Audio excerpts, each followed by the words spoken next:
In this video, we're going to talk about how to survive the collapse of the high ticket coaching industry. Now, this video is going to have zero fluff. I am not going to mince my words because you all know I do not do that. And I'm actually going to share strategy because while most people are complaining that they can't sell, everything's collapsing, some people have full on like hate campaigns against them right now on social media. We're actually doing quite well after restructuring a lot of things. So make sure to stick around until the end because as always, I mix the woo with the practical so you guys can actually get results. And in the high ticket coaching industry, it seems like there's just been like way too much woo and not enough practical. Hi, my name is Amanda Abaya. Welcome to Make Money Your Honey. On this channel, we talk about sales, marketing, systems, and mindset so you can simplify your business and amplify your life. So if that's something that you're interested in,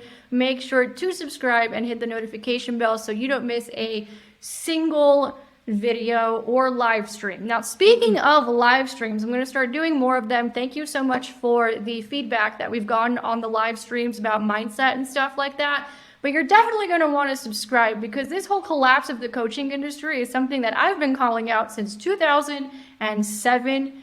Now, I wrote this article over here on Inc. back in 2017 saying the online coaching industry is going to implode. And here we are in 2024 and it's imploding. Now, if you want to get more of these prediction type things, then make sure to subscribe because I talk about that more in the live streams. And also make sure to sign up for our email list, which you can do below because those guys find everything out first anyway. Okay, so let's go into this collapse of the coaching industry, what is going on, why we're bringing this up as a subject matter. So this really interesting thing has gone on in the last couple of years where buyers have gotten pissed and it's with very good reason. So for example, every once in a while, I don't know, maybe Cat Williams said 2024 is the year of truth, right? Everything's coming out in 2024, but in the coaching industry, this has been going on for a while. Like I said, I called it out in 2017, but nobody listened to me back then. Now they are listening. But over the last couple years, every few months, there's some sort of like a massive hoopla for lack of a better term, where somebody gets mad at this next big name coach. You don't have to go very far. I mean, on the minor side of things, it's just like business things that didn't go well and can be fixed, which is what we're going to talk about mostly in this video. On the extreme side of things, it's like people getting indicted for crimes and all that kind of stuff. I'm not talking about those people. I'm going to be talking about more the business strategy, because I think a part of what's going on in many of these situations, don't get me wrong, some of these people are freaking narcissists, some of these people do not have your best interest in mind, and some of these people just want to make money. But I don't think that's most people. I think most people, their businesses are just growing really fast, and they're just having some business issues, right? I think that's the most part what's going on with people. Practice your own discernment to know who goes into each bucket. That's what I'm going to tell you about that. But the point is that consumers and buyers are pissed. And it's with a lot of good reason. I mean, we hear stories from our clients all the time. Stories like, hey, I spent $25,000 on a marketing program and they didn't teach me jack about sales. 3 days with us, they generate $7,500 in cash. We hear from people who spent, $30,000 to be in somebody's energy. What? Right? I believe in energy and all that kind of stuff, but I'm not going to charge you 30 grand just to be around me. That's ridiculous. There needs to be actual value in the marketplace in terms of solving problems. It's like in the science of getting rich, it says you make money in a certain way, right? And that certain way is by providing value in solving problems, not necessarily by selling your energy, I guess. So we've had clients tell us that. We've had clients tell us just all kinds of horror stories. So of course, consumers with very good reason, have gotten more skeptical. They've become far more intelligent buyers. Things that worked in 2020 are not working anymore in terms of marketing. And then you see the coaching industry implode, right? Or get destroyed. So like I said, we're not experiencing that.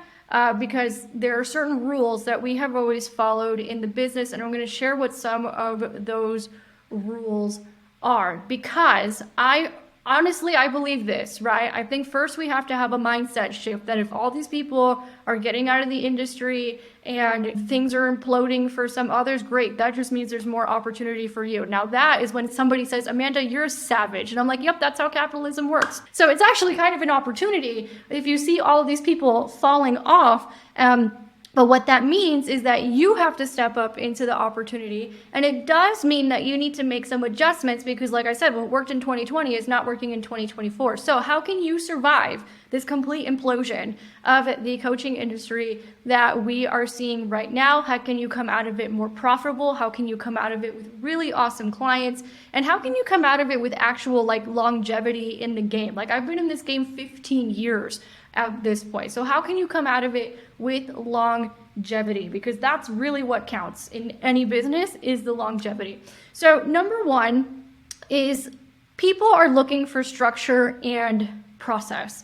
And a big complaint that we've been hearing from a lot of our clients, but also things I've seen on social media, is they're buying into these high ticket coaching groups, containers, whatever the hell people were calling it, programs. Everybody's got a different name for it. And there's no structure to follow. There's no step-by-step process. It's just fire hosing people with a lot of esoteric information, but there isn't necessarily a set process. So here's where this comes up a lot. One of the areas where this comes up a lot is when people are talking about feminine coaching businesses, and then they charge you a boatload of money to teach you how to set up a feminine coaching business, but they don't talk about any of the business structure, any of the business strategy, any of the tech behind it. It's really just all energy, which is great. Energy is important.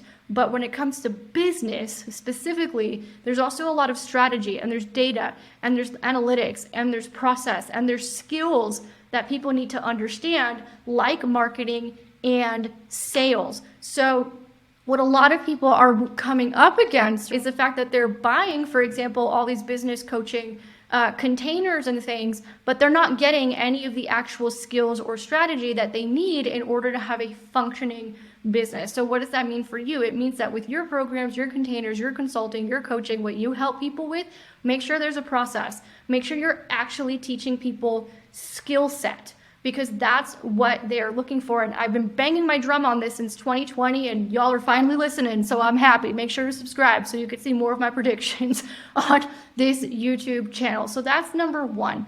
Number two is client experience and customer experience. Now, I understand that when businesses are growing rapidly, it's more difficult to make sure that this is solid, right? So one of the things that we've done over the last couple of years is we completely rebuilt this business behind the scenes to make sure that people actually, number one, all our programs do have some sort of a process. Even an Effortless Sales Engine, which was a beta version when we first taught it last year, even that had some sort of a structure that we were following, that our clients could follow. Even though we were in data collection phase, there was still a process that we were following while we were collecting that data. And then from there, we spent a lot of time improving Persuade to Profit in the last couple of years. So making sure it did follow a structure, making sure people could follow along, making sure there were checkpoints to check in on people. And then with Effortless Sales Engine, now that we've done a couple of rounds and we have data, we're gonna be doing the exact same thing, right? It's okay, cool. Now we have the data on how to make this better so that it's a better client experience. We're more clear on that now, but we had to test a couple things first in order to really be sure. And even still, while we were testing, like I said, there was still a process to follow. It wasn't a crazy free-for-all or anything like that, because human beings need structure, especially when you're teaching. There needs to be some sort of a structure or process that people can follow. So anyway, with all that data, what we've done is we're okay, well, how do we create better experiences? How do we make sure people are able to get results faster? Is there a way that we can combine all our programs? Because we're realizing that some people might just be better suited getting the whole shebang, right? Instead of going one at a time based on the data that we now have. How can people have enough communication with us? I think this is a bonkers, wild thing going on in the coaching industry right now, where people literally brag about how little time they spend with their clients, which is fucking insane, for lack of a better term. That's insane. Somebody posted recently on Facebook, they said, what's something that you like to do in your coaching business that other people complain about? And I said, talking to my clients, LOL. Because a lot of people are trying to, I understand what they're trying to do. They're trying to create space and boundaries so that they don't get overwhelmed. I understand that very, very well. But there's this very delicate balance between creating space and boundaries and making sure that your clients are actually being served. And that balance kind of looks different for everybody. And when you have a system or a process that people can follow on a consistent basis, then you can figure out that balance a lot better. But making sure the client experience is actually a good one. So making sure that you're constantly improving offers, making sure that you're constantly improving things, getting feedback from your clients and making things better as you go. Because what happens, and this is what happened to us last month, is when you make things better, then people get results faster. When they get results faster, they start sending business your way.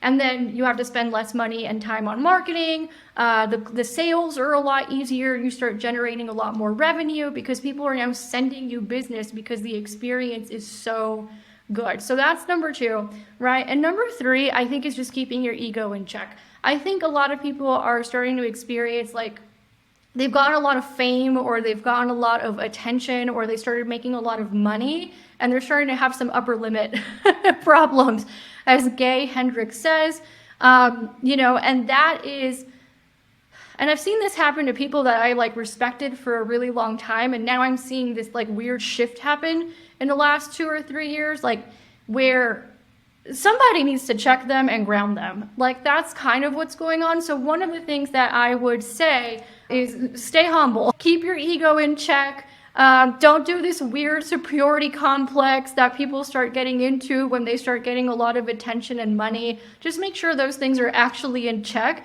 as things get bigger and bigger.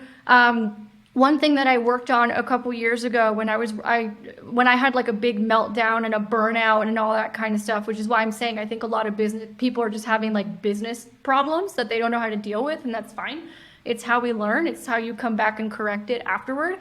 That makes a difference. But one of the things that I did is I went to experts in neuroscience to understand how my brain works and why I was sabotaging and why I was acting in all these weird ways. Again, subscribe. I talk about that stuff a lot more in the live streams. But one of the things that I learned is that when it comes to money, right, we have this idea that we start getting on this like crazy emotional roller coaster with money.